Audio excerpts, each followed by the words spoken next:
tudo está se deteriorando. Se o homem não estiver fazendo o quê? A manutenção daquilo. Então, muitas pessoas no gabinete pastoral, elas reclamam de coisas que elas deixaram em desordem.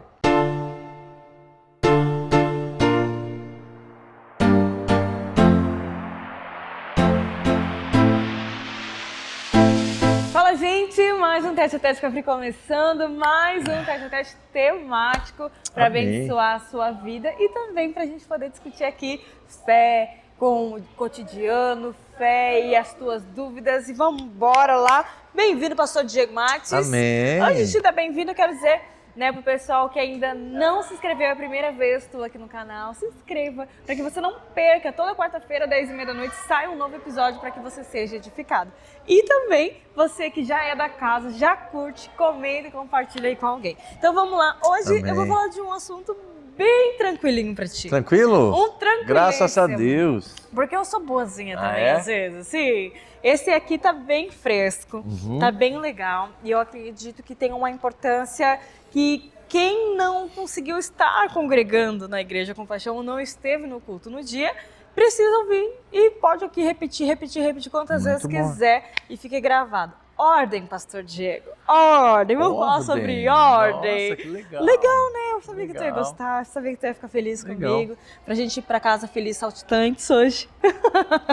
Me fala aí, vamos falar o porquê é importante ter ordem nos dias de hoje. Vamos lá. Pra gente falar de ordem, acho que é importante a gente chegar, naquilo que eu chamo de mandato cultural. E o que é mandato cultural, né? Então, quando Deus cria o homem, Ele cria... Deus é o Deus dos céus, como diz o salmista Davi, o próprio apóstolo Paulo, mas a terra Ele dá aos homens. Então, isso está em Gênesis lá, quando Deus dá o jardim para o homem, não vou entrar em detalhes o que significa tudo isso, mas sim no propósito do Gênesis, o que a gente tenta tirar e extrair da melhor forma ali do Gênesis. E Deus manda o homem cultivar aquele jardim, guardar aquele jardim, formar família, multiplicar. Então esse é o mandato que Deus dá ao homem. Depois tem a queda, nós sabemos disso, Porém, quando, depois da queda ali, uma pele é preparada para eles, é matado um cordeiro, uma pele é preparada, eles se vestem, Porque ficam com vergonha. E eles têm sim, a consequência disso, a terra sofre a consequência disso. Porém, Deus não desfaz o mandato, Deus não desfaz, o homem continua com a responsabilidade de administrar, governar, dar direção, dar sentido àquilo que Deus criou. Ah, pastor, nada a ver, eu não sou crente, eu não creio na Bíblia, não creio, beleza, mas olha só, se você compra um sítio e você não corta aquela grama, você não cuida daquele negócio, você constrói, você pega um carro e você só utiliza aquele carro. Sem manutenção. Tudo, a lei da física é a lei da entropia. O que é a lei da entropia? Tudo está se deteriorando. Tudo está se deteriorando. Tudo se deteriora se o homem não estiver fazendo o quê? A manutenção daquilo. Então, muitas pessoas no gabinete pastoral, elas reclamam de coisas que elas deixaram em desordem. Uau. Eu nunca me esqueço, a primeira vez que eu vi uma palavra sobre isso foi governando o seu domínio pessoal do pastor Myles Moore. E ele fala isso sobre a questão de você ter a responsabilidade de governar aquilo que Deus te deu. Isso é muito sério. Porque quando você entende que Deus te deu coisas, é sua responsabilidade guardar essas coisas, cuidar daquelas coisas. Tem coisas que a gente bota na mão de Deus que não é de Deus, tem coisas que a gente bota na nossa que não é nossa. Por exemplo, o cuidado. Meu Deus, como é que vai ser minha provisão mês que vem? Como é que vai ser o mundo daqui a 1 ano, 2 anos? Não, isso é de Deus. Você faz um plano, só que ninguém consegue mudar o futuro, a gente só consegue mudar o presente, o dia. Por isso Jesus fala, basta cada dia o seu mal, cada dia traz as suas preocupações. Legal enfatizar que quando você fala colocar para Deus essa questão da provisão futura, não exime você do teu trabalho de hoje, né? De fazer é importante um plano. que o óbvio tem que ser dito, né? Senão parece que está dizendo assim, Deus vai prover. Posso dar o maior exemplo disso? Posso dar o maior exemplo disso? Perfeito. Vamos lá. Você não controla o vento. Você não consegue controlar o vento. Você está no mar. Tu sabe como é que o vento... Porque o vento ele muda e ninguém sabe que ele vai mudar. Ele muda quando ele quer. Isso é muito doido, né? Louco.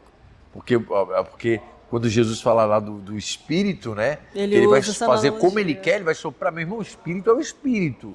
Ele governa. Certo? Mas o que tu faz? Tu se ajusta ao que o Espírito está fazendo. É ou não é? Então tu usa o vento a teu favor. Então quando eu falo do futuro, claro, você tem um destino. Eu tenho tal destino, eu desejo chegar lá. Porém, no meio do caminho, ventos vão acontecendo. E o que vai acontecendo nesse vento? Você vai ajustando a sua vela para isso. Vou dar um exemplo aqui. Certo?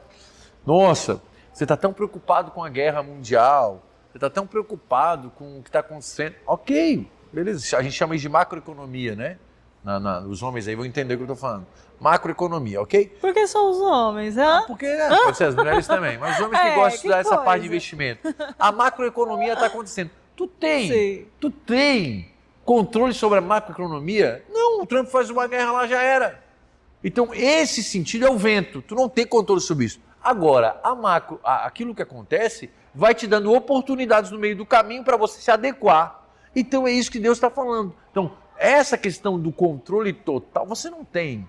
Mas você tem o controle de ajustar as velas para chegar aonde você quer chegar. Então, o homem tem que ter uma visão pessoal. Eu e você, como família, nós temos uma visão pessoal. O que nós entendemos como família? Como vai ser a nossa família? A igreja, né? Hoje, eu creio que o Espírito está fazendo algo aqui. Né? Algo dentro da nossa possibilidade, dentro do nosso olhar, é para cá que nós estamos caminhando. Mudou um negócio, né? Por exemplo, nós oramos. Imagina, gente, antigamente para a igreja orar junto, tinha que todo mundo vir para um prédio, sair da sua casa para orar. Nem todo mundo. Agora não tem a parte online. Então a igreja ora junto. Eu creio que o grande segredo da Igreja de Compaixão, se eu posso falar segredo, né? Porque não é segredo, está lá na Bíblia, mas é que a igreja tem orado junto, como a igreja primitiva fazia, e o poder do Espírito tem se instaurado. Nós temos vivido sobrenatural na igreja, na comunhão da igreja, o poder de Deus na igreja, porque o poder de Deus não é só cego ver, surdo ouvir, não, o poder de Deus é comunhão, é todos estar no mesmo propósito, é os frutos do amor, fruto do cuidado, fruto de discipulado, mudança de mentalidade. E isso vem por oração. Mas a oração é o vento. Certo? A oração é o princípio. Agora, a gente pode adaptar a vela de acordo com a necessidade e a realidade que cada um de nós tem. Então, o governo pessoal remete a isso. Tem responsabilidades que são de Deus. São de Deus, não fica ansioso pelo dia de amanhã, não fica preocupado com aquilo que tu não pode fazer. Mas, entretanto, todavia, né, aquilo que você pode fazer, aquilo que está sob o teu governo pessoal, isso você deve fazer. Então tem muitas pessoas que pensam, minha vida está uma desordem, Deus arruma a minha ordem, Deus arruma a minha vida, né? Me dá a ordem. Tá, o papel de Deus é te dar discernimento. Mas pastor, não sei nem por onde começar, tu não tem um conselheiro? Mentor, né? Você não tem um mentor que pode colocar em ordem, que possa fazer pode te dar um discernimento daquela situação para você tomar as melhores decisões? Para organizar, isso aqui. Quantas vezes a gente faz isso no gabinete, né? Não, mas calma, isso aqui. Clareando, isso aqui, né? Vai clareando. E você daí se submete àquela direção até você adquirir sabedoria e conhecimento para você mesmo governar suas coisas. Eu sinceramente, eu acho por isso que é o meu maior chamado, porque eu não tinha acesso a essas coisas, que são tão coisas que as pessoas hoje têm acesso a mim, né? Ou pode ser também que eu Mas posso falar uma coisa que eu penso? Pode falar. Eu penso que isso vem de uma falta de ordem familiar. Porque o pai, ele tem essa questão da direção, provisão e proteção, certo? E responsabilidade. Alguém que cresce sem o pai presente, de fato, já fica sem essas três coisas automaticamente. Porque a mulher, por mais que ela tente suprir isso aqui, ela não é um homem. Sim. Então tem coisas que ela não vai conseguir suprir totalmente. Igual essa questão de direção, não sei o quê. Por exemplo, né, biologicamente falando. O filho cai. qual é o primeiro papel do pai? Levanta aí, foi nada. Sim. A mãe faz o quê? Oh, meu filhinho, Sim. meu bebê, né? Acolher, porque tem papéis diferentes Sim, mesmo, sim. né? Então, tipo assim, por você não ter tido o pai presente, como é a grande maioria da Sim. sociedade hoje, nessa questão de direção, aí foi onde, tipo, quem sabe você não teve isso, teve que buscar em outros lugares. Ao mesmo tempo, eu vejo que hoje a igreja local, ela também nos dá isso. Esse senso de pertencimento Claro. e de ordem a ponto de eu ter uma direção de algum lugar, não de forma manipuladora, porque hoje Sim. em dia tem gente que se usa disso, né? E Pai como? espiritual e não sei o que lá para poder Sim. manipular pessoas. Não é disso que eu estou falando. Estou falando de uma direção clara bíblica, né? Exatamente isso. Discernimento bíblico. Ordem. Eu encontrei isso nos livros, em líderes, né? Por isso que eu falo tanto na mentoria, né? Então, isso é muito importante para o quê? Para que você vá entendendo. Vou dar alguns conselhos aqui. Primeiro, qual é o papel daquela coisa? Qual é o propósito, por exemplo, do corpo? Qual é o propósito do casamento? Qual é o propósito do dinheiro? Por que o dinheiro existe? Pô, o dinheiro é uma moeda de troca, certo? Antigamente o pessoal trocava feijão, arroz, agora o dinheiro, usa o dinheiro, beleza. Qual é o propósito? Como é que eu faço para multiplicar aquilo que eu tenho? Como é que eu faço para crescer? Por quê? Por que eu tenho que crescer? Porque a vida natural é crescimento. Aí você pega lá uma planta, uma semente, você planta e você espera que aquilo te dê algum fruto, porque é natural. Se você plantar na vida, a vida vai crescer. É natural, você era um bebê hoje, olha só. Você não é mais um bebê, né? Então o crescimento parece que Deus vai dando. Agora a ordem é o homem que vai colocando. É muito doido. É igual o jardineiro, né? Ele vai botar em ordem, ele vai fazer. Mas ele não pode produzir o crescimento. Agora ele não pode produzir. Eu acho isso lindo. Essa linha. Então cabe ao homem a ordem, entender as coisas, entender como que funcionam as coisas, entendendo melhor. Imagina, né? Hoje a gente tem isso como normal, mas poxa, no ano, tu sabe, essa aqui não é a estação de plantar morango, porque morango é colheita tal estação. Cara, eu acho isso incrível. Tipo, isso aqui é a estação de tal, é a estação do pinhão. Porque tem épocas, sensações. Isso é o quê? Ordem. Tem solos também específicos que Solos? tem coisa que eu não posso plantar mais de uma vez, tem que colocar outra coisa para a terra descansar, né? Tem todo esse negócio. Olha a ordem que É lindo existe. demais. Olha a ordem que existe, né? Então, se você entender, poxa, calma aí, eu tenho um papel, eu tenho né? A minha profissão é colocar ordem em alguma coisa. É outra. Então, nossa função como pastor é o quê? As pessoas, Jesus não fala que as ovelhas são como se não tem pastor, elas vão sem direção. Né? Então o pastor é pegar e trazer uma ordem, trazer sabedoria, acompanhar a vida daquela pessoa para que nas escolhas elas tomem decisões melhores, né? De acordo com a vontade de Deus, inspirar as pessoas na sabedoria e instruí-la. Por isso que todo pastor tem que ser mestre.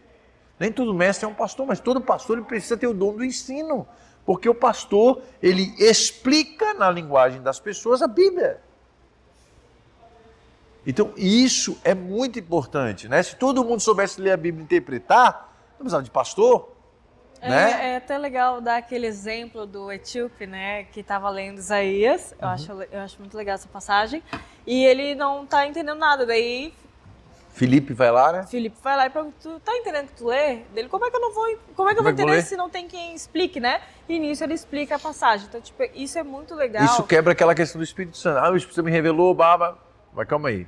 Se o Espírito Santo tem esse poder de revelar tudo para todo mundo, se Jesus fala assim... Pra que teria ordem, então? Quando Jesus diz assim, vocês não vão precisar saber de nada porque o Espírito Santo vai lhe ensinar tudo, Jesus não tá... Mas por que o Espírito Santo não ensinou a Filipe?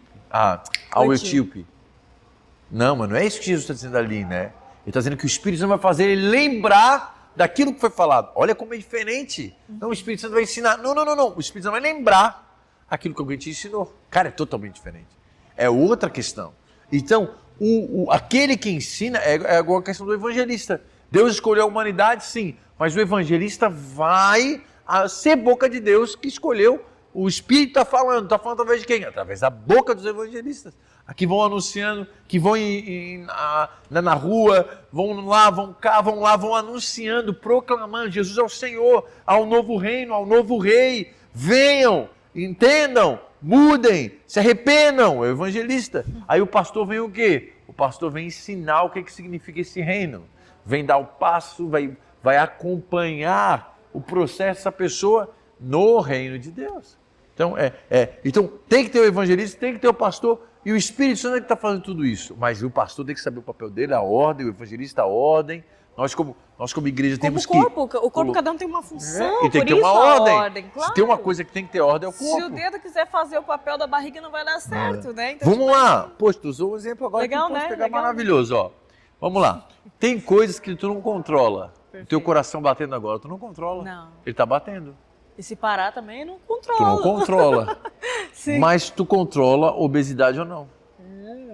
Tu controla ter músculo ou não. Alimentação. Você viu?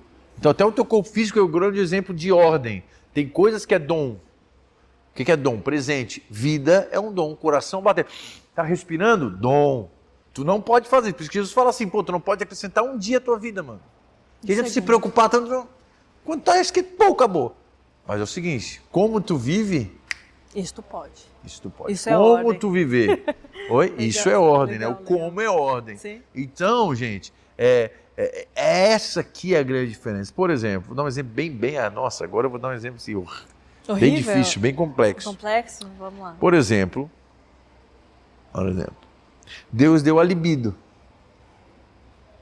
Certo? Deus deu impulsos. O impulso está aí. Até quem não tem impulso não tem controle. A Bíblia fala, né? O apóstolo Paulo fala, tem uns que fizeram ser eunuco para si mesmo. Ou seja, eles não sentem vontade.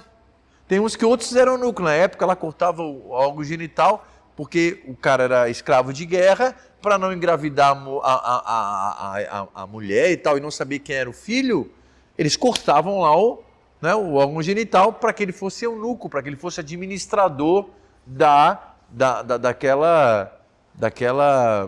casa, daquela fazenda e tudo mais, ok? Tem uns que não têm libido, eles não têm desejo. Não foi eles que escolheram, eles não têm desejo. Tem gente que nasceu sem o órgão. Nasceu. Geneticamente. Então o que vai acontecer? Vamos lá. Essas pessoas não podem escolher, mas o como você administra a libido, como você desenvolve a sexualidade, isso aí é seu. Esse como é ordem. Dominar é ordem. Administrar é ordem. Então, isso pra gente é uma coisa muito diferente, porque tem coisas que você não controla, mas tem coisas que você controla. Aquilo que você controla é colocar em ordem. Agora, vamos lá. Ah, pastor, Deus não pode fazer uma coisa que causa desordem? Claro que pode, quando ele faz alguma coisa nova. Jesus trouxe uma desordem. Política e religiosa. O reino das trevas é o quê? Organizado, Jesus mesmo fala. Satanás não luta contra Satanás, Beelzebu não luta contra Beelzebu. Agora tu entrou agora num dilema, né? Tu está dizendo então que o reino de Deus é desordem? O reino de Deus? Não, é isso que estou dizendo. É para não dar duplo entendimento para quem está assistindo. Como assim? Que tu falou que a questão que o reino das trevas tem ordem. Nós estamos falando sobre a importância sobre da ordem, exatamente. Não, perfeito. Porque... Só que daí tu falou de Jesus trazendo a desordem. Daí eu tô dizendo, perdão, dá duplo entendimento, né? Tipo... Então vamos lá, Jesus trouxe uma desordem no quê? Numa coisa que estava organizando de forma errada. Perfeito, ó, então... Porque, por exemplo, assim, vamos lá, uma pessoa que é viciada em pornografia, ela tem uma organização para ser viciada em pornografia. Ela tem um processo mental, ela tem geralmente um horário, ela tem um hábito. Sim. Porque para te manter um hábito, seja ele ruim, precisa ter ordem. Agora, o que vem Jesus, vai lá e faz? Pum! Ele traz uma nova ordem. Uma nova. Jesus, o arrependimento é literalmente isso. Então, por exemplo, assim, presta atenção. Você pega o carro e você não faz a manutenção do carro. Isso é uma desordem, ok? É uma desordem, porque você tinha que fazer aquela manutenção do jeito certo. Mas não significa que você não tenha hábitos recorrentes. Por exemplo, o hábito de não fazer, o hábito de procrastinar, o hábito, tem uma fazenda, vai lá capinar, você não vai. Você dorme até mais tarde, você faz não sei o que lá. Ou seja, dentro da própria desordem, para ter aquele objetivo, o que vai acontecer? Tem uma ordem de desordem. Está entendendo? Tem uma ordem. A pessoa tem hábitos de desordem. A pessoa acorda, ela vai para o celular. Do celular ela vai para não sei o quê. Ela não controla a agenda dela, mas os hábitos controlam ela. Então, perceba que a desordem, ela está presente. Então, muitas vezes, quando você vai botar uma coisa em ordem, não é algo fácil. É algo que traz uma bagunça sistêmica. Vamos lá. Vou dar outro exemplo aqui. Tinha uma ordem, locadora de filme. Lembra que locadora? Aí chega alguém e causa uma desordem. Netflix. Antes da Netflix, né? A pessoa começa a baixar vídeo online, a internet. Sim. A internet começa, o pessoal lá, tinha um negócio de Shared lá, não sei o que tu baixava, demorava não sei quando, o torrent, né? Pô, torrent é antigo. Tu baixava os filmes online, assistia no notebook, quando vem Netflix. Hoje existe uma nova ordem. Né? Sim. Então, assim, quando eu digo de ordem, eu não estou falando que, nossa, tudo tem que ser metodificado. Não é isso que eu estou falando. Sempre que você vai botar uma coisa nova, você vai dar um novo passo, você vai ter uma pequena desordem. Para alinhamento novamente. Então, não pense que o reino de Deus é ordem, que, nossa, tem que ser dessa forma a vida toda. Não é isso. Não é isso. Quando digo ordem, é o governo. O governo. Você tem uma casa e você quer reformar aquela casa. Vai dar uma pequena... desordem. Não sei se a palavra seria desordem daí, mas vai dar uma pequena... desconforto para daqui a pouco uma nova ordem ser instaurada. Mas não pode deixar a lá vão ter. Essa é a questão. Não existe nada... Sem os limites definidos. Tem os limites definidos. Então você pega, por exemplo... Cara, você não consegue dormir o dia todo. Você pode dormir um dia todo, beleza, mas outro dia tu não consegue mais dormir. Por quê? Porque isso não foi feito para ser dessa forma. Você tem que encaixar, você tem que ser produtivo, você tem que crescer, você tem que ir atrás, você tem que montar uma empresa, você tem que trabalhar de carteira assinada. Você tem que fazer algo com a tua vida, parece que você não tem escolha. Ah, pastor, mas tem gente que não trabalha, mas daí ele vive de enrolar alguém. Então ele tem um trabalho de enrolar alguém, de convencer. Olha lá, por exemplo, o cara lá vive na rua. E ele vê, eu tenho 2 filhos em casa, não tem nada. Então, olha o trabalho, ele tem um trabalho. Porque ninguém vai dar comida para ele se ele não falar alguma coisa. Então, eu tenho 2 famílias em casa. Tu vê que ele está trabalhando mentindo. Mas está trabalhando. Porque senão, não tem. Existe uma lei que você precisa produzir. Você precisa. Aquele político que ganha dinheiro mentindo, ele está produzindo. Porque senão nem isso acontece. Então nós precisamos entender, existe um governo pessoal que não cabe a Deus, cabe a nós, foi Deus que instituiu. A gente volta lá no mandato cultural. Dominai sobre os peixes, dá nome para isso, dá nome para aquilo, guardem o jardim, cultivem o jardim. Eles vão dizer assim, vocês podem ficar sombra e águas frescas, que eu vou aqui guardar o jardim. Não, é vocês. Eu faço por vocês. Né? Eu criei aquilo que você não pode criar. Mas agora é vocês que administram. Então tem muitas coisas que muitas pessoas vêm para a igreja e elas não têm discernimento que, cara, isso aqui é meu papel. É meu papel fazer. Eu preciso colocar. Tem coisa que eu não posso fazer. Aí a gente volta lá para o barco, volta lá para o vento. Tem coisas que eu não posso fazer. Mas tem coisas que eu posso fazer. Então eu tenho que delimitar o que eu posso fazer. Provérbios, capítulo 16, se eu não me engano, fala, do homem vêm os planos. Mas a resposta vem de Deus. Ou seja, tu vai fazer planos. Significa que todo plano que você vai fazer vai dar certo como você imagina? Não. Porque o vento muda. Mas é teu papel fazer os planos. Então eu acho isso muito rico. Jesus fala para os seguidores que vão o seguir. Tá, quem que vai construir uma torre e não senta para fazer o cálculo para ver se vai conseguir terminar? Você não passa vergonha. Você não passa vergonha. E Jesus está falando literalmente de seguir. É mais ou menos assim, você está aqui no culto domingo nessa manhã, você está aqui, né? Você quer seguir a Jesus, quer mesmo? Tem certeza? Já calculou os custos de seguir a Jesus? Já calculou que amigo você vai ter que deixar? Hábitos que você vai ter que deixar? Coisas que estão aí tanto tempo, você vai precisar botar para fora e vir para a luz? Calculou o preço? Ele fala assim, todo mundo, até o esqueci o animal que ele fala, tem onde reclinar a cabeça, como é que é? Os pardais? Não sei, me esqueci agora. E ele fala, mas o filho do homem não tem onde reclinar a cabeça. Ele falou, as raposas têm covis, mas o filho do homem não tem onde reclinar a cabeça. Ou seja, vocês estão dispostos a isso? Vocês estão dispostos ao tipo de reino que eu estou trazendo? Vocês estão dispostos a isso? Calcula. Então é isso aí. Então, É mais ou menos assim, pô, mas ele não era Deus, ele falou assim, ó, te hipnotizei, vem pra cá. Te hipnotizei, vem pra cá. Não foi assim que ele fez. Ele falou, quer me seguir? Se fosse assim, seriam marionetes. É isso aí? Ele não fez. Quer me seguir? Calcule. Calcula. Vem, olha só, olha como o governo do homem pessoal. Ele é muito poderoso. Deus pode mexer? Pode, ele pode o que ele quiser. Ele pode fazer o que ele quiser. Ele é o Todo-Poderoso. Mas geralmente ele não faz. Geralmente nós temos o poder de decidir. Amém. É nós ou é Deus? É os dois. É uma aliança. É uma aliança. É. Então, vamos lá, volta o corpo, né? Tu não pode fazer que o teu coração bata.